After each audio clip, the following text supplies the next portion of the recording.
环球大战线深入世界最前线，全球各地的观众朋友，大家好，我是叶思敏。节目一开始，我们先欢迎来宾，清华大学讲座教授张延廷将军。思敏好，大家好。前国安会副秘书长杨永明老师。思敏，各位朋友好。陆军退役少将李圣杰将军。思敏好，各位观众大家好。好，观众朋友，今天节目我们要来特别关心到的是中东战事。现在呢，伊朗的国产无人机航母，这个我们今天会特别来看的，叫做巴盖里烈士号正式的亮相了。再加上伊朗他手上握有了1000架的战略无人机上线，今天会特别来关注是革命卫队已经全面的备战了。那么美军林肯号在中东则是持续的施压，这一场战争一触即发。今天会一起的来做关心。好，赶快来看到是，其实呢，现在林肯号已经正式的抵达中东地区了。根据川普的说法，还有另一艘航母也即将很快就会抵达中东了。那伊朗则是呢，这一回在海上也祭出了它的新的航母，正式的亮相了。这个航母叫做巴盖里烈士号航母。那根据了解呢，它是由货轮所改造的这个航舰，具备滑跳起飞的甲板之外，我们可以看到这个画面哦。同时，它有倾斜的这个飞行跑道。根据了解呢，内部还有一些小型的医院，甚至是健身房啊，跟体育馆等等，所以这个涵盖的面积其实是非常大的。看一下它的小档案，长度240公尺，高21公尺，最多其实可以在上面部署60架的无人机跟30具的飞弹发射架，可以具备直升机的作战跟电战的能力。同时呢，我们也有看到刚刚提到的内部也非常的大，那可以配备的包括了地对地的巡弋飞弹之外，单独的作战平台也可以部署反舰飞弹，可以打击最远达到2000公里的一个目标。现在做了一个初步的推估，伊朗可能会想要用它的这个航母，也就是无人机航母，以自杀攻击的方式来攻击美国的林肯号航母。这个对决，等一下我们会一起的来做关注。伊朗除了有拿出它的航母之外，我们看到它同时也准备了1000架的战略无人机，正式的已经编列了作战的序列里面去，成为核心的打击力量，将是靠无人机哦。外媒这边也特别点出了，现在伊朗呢，他手上还握有8架的见证者无人机，日产量甚至达到400架，而且重点来了。还有俄罗斯在当中帮助提升它的产能。刚刚说到了俄罗斯的角色，除了帮助在无人机的生产之外，还有寄出了米格29武装直升机。现在根据了解，已经现身在伊朗的境内了。那么伊朗现在也说呢，他要掌握荷姆兹海峡，也就是接下来我们可以看到，在2月份，2月1号到2月2号这2天。他会在荷姆兹海峡这边正式的举行实弹的军演，这个海峡将会被很快的控制住。伊朗的政府专机也从德黑兰被拍到直奔莫斯科的一个航道，是否代表说最高领袖哈米尼接下来会逃往俄罗斯呢？这样子的议题，我们会持续的来做关注。那么来看到美国方面又做了什么样子的准备呢？在各个武器逐渐到位，我们看到除了林肯号抵达中东之外，自己的官员也证实了，一艘驱逐舰也到位了。美媒披露，现在川普正在评估对伊朗即将发动新的重大军事打击。那么已经在中东部署的武器，我们做一个统整，包括了10艘的军舰跟6艘的驱逐舰。节目一开始，我们要请厉将军来带我们看，这个是国产的伊朗自己的这一个航母，真能对美军的航母造成实质威胁吗？如果说无人机蜂群真的正式的出手，接下来林肯号有没有办法防得住？将军怎么看？我觉得这艘这个用货船改造的无人机航母如果真的是跟美国对峙来讲的话，可能撑不了30分钟就会被击沉了。那当然，伊朗我们看得出来，他一直想要所谓的这个采取一种不对称的作战这个积极用它最强项的无人机。可是我觉得你用在这个货轮改装上面，你知道我们很简单一个数据嘛，美军的这种鱼叉飞弹射程就300公里虽然说你的反舰飞弹号称可以打到200公里那么远到底可不可以，我们还是一个疑问。可是这个美军虽然说它的鱼叉飞弹300公里，可是它可以用空射型的这个如果说美军用空射型的，它舰载机这个 F-18战机带着这种空射型，那在2000公里之外击落你命中你这一艘这个无人机航母，事实上是轻而易举。另外，美军的鱼叉型也可以用潜舰来发射。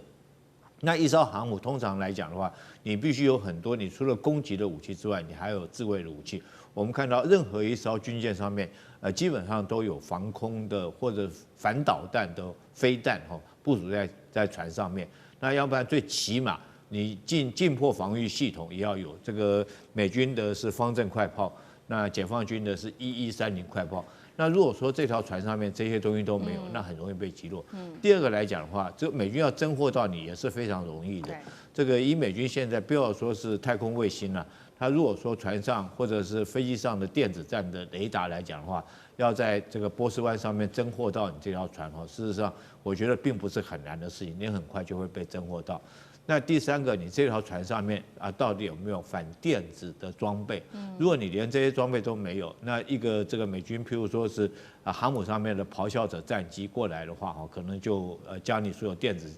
系统全部干扰到。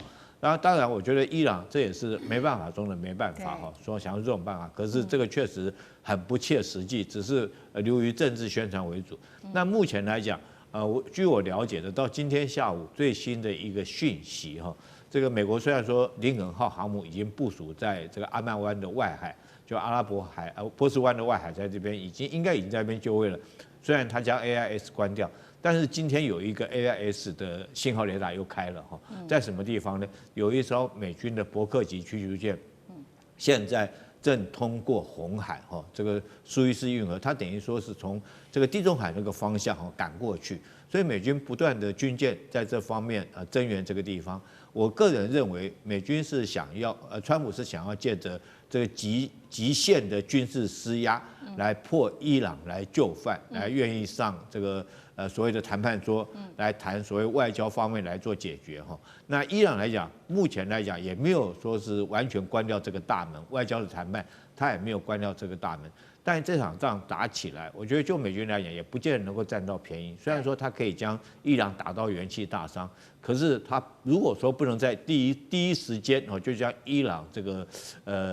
逼他就范来讲的话，那伊朗后续的反扑，甚至于后续的力道还是很大的。对美国这个在中东地区的基地我们现在看到伊朗来讲，它的主要的武器就是导弹跟这个无人机嘛。那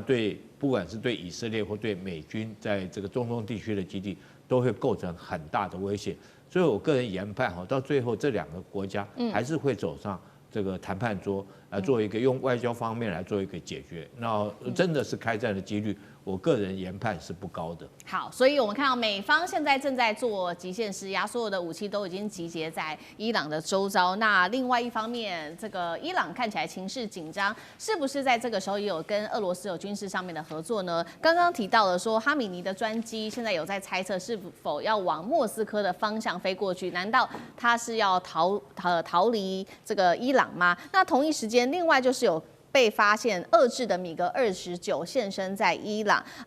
这个俄罗斯的角色在这个时候是什么？是政治避风港，是战争时候的后援吗？我们也看一下米格29的战力，可以为这一场战争带来多大的助力？张将军怎么看？我认为这个哈米尼到莫斯科去它有3个意义，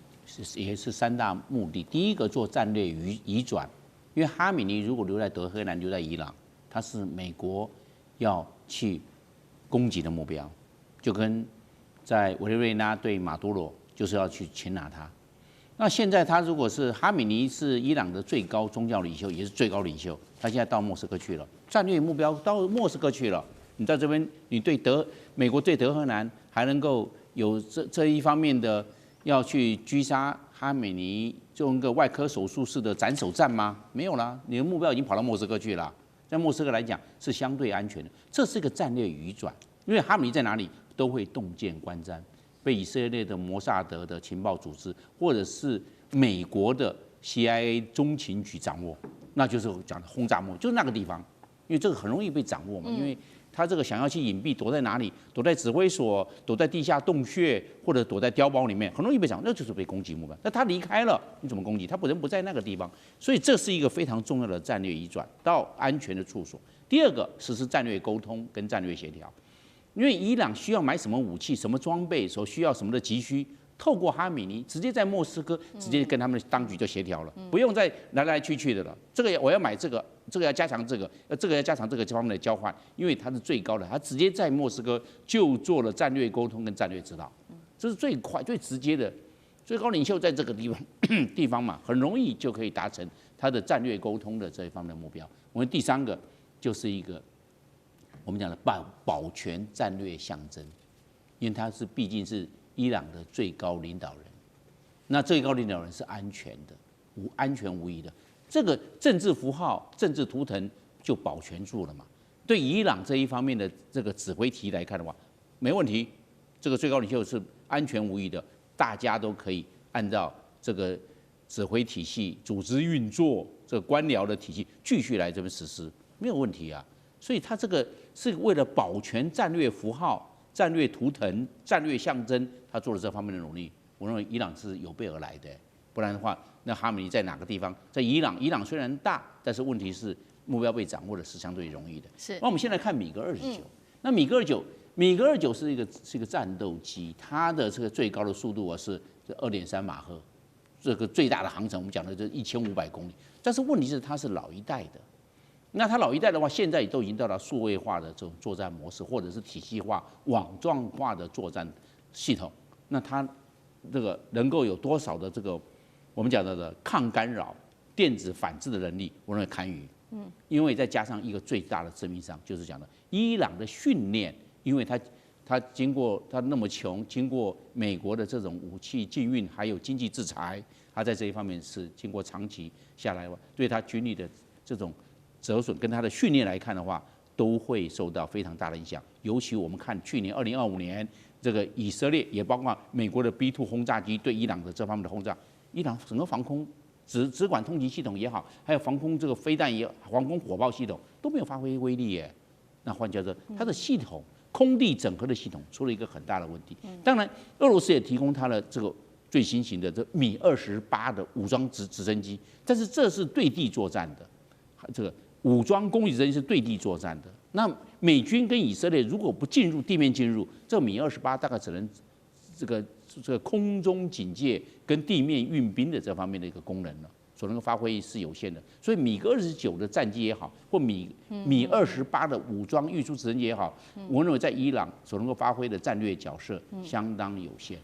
好，不管这一场战争会不会真的发生，但是我们看到，其实现在在中东附近，尤其是伊朗附近的邻国，他们其实很多国家是不希望发生的，这当中也包括沙烏地阿拉伯。主要的原因是，其实他们也会担心，如果真的在伊朗境内的神权发生什么问题的话，对于后续整体的中东情势恐怕也是会更危险的。为什么会这么想？杨老师怎么看？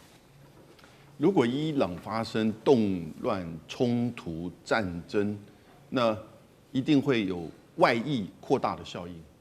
你想想看，伊朗这样子一个面积跟它的人口将近有9000万的这个人口，它在中东跟西亚的部分就包含阿富汗这些整个区域，它是最中心的。它连接了波斯湾跟黑海，那所有的历史上的就是重要的通道以及地缘的战略这个高点都在这里。那它又是两个特殊的是，它虽然是穆斯林，但是它绝大部分是什叶派，要跟其他中东国家的穆斯林国家不一样。第二个，它种族上是波斯人，古文明，可是一直以来其实就以这个区域为主，跟其他的阿拉伯人种族上不一样。因此，它是一个完整的，就是这个民族国家虽然有一些其他少数民族，当它如果发生战争的时候，你就可以想象得到，第一个，这个军事冲突会扩大，因为它可能会针对在这个区域有其他美军基地，或者是从甚至伊拉克、科威特、巴林，然后呢，卡达到就是阿拉伯联合大公国。都会变成他攻击的对象，所以这个军事冲突的扩大当然以色列也是一个可能的目标，这第一点的这个危险。那第二个就是这个恐怖团体，就恐怖攻击也可能会扩大，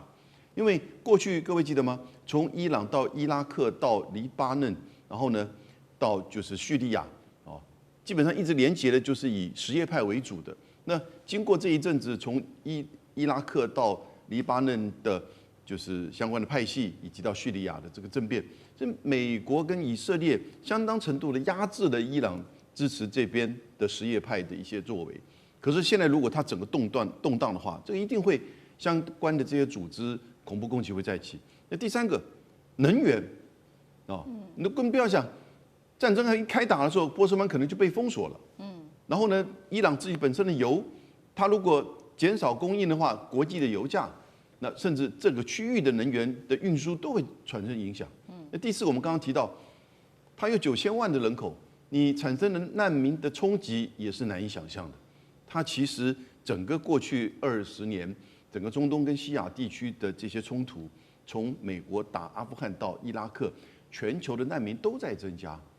因此我觉得这几个层面，军事攻击、恐怖攻击、能源危机以及就是难民的问题，大概都会对这个区域产生严重的影响。我觉得美国大概也会想到这方面，然后呢，这些区域的各国也会告知美国，你要警告可以，你要预防性的攻击，那是你这个尊重你的决定。可是你要采取全面性的攻击的话，其实那就可能会造成整个区域的混乱。好，谢谢杨老师。那我们休息一下，马上回来。地缘政治、美中之争、战略价值、强权崛起、小国生存。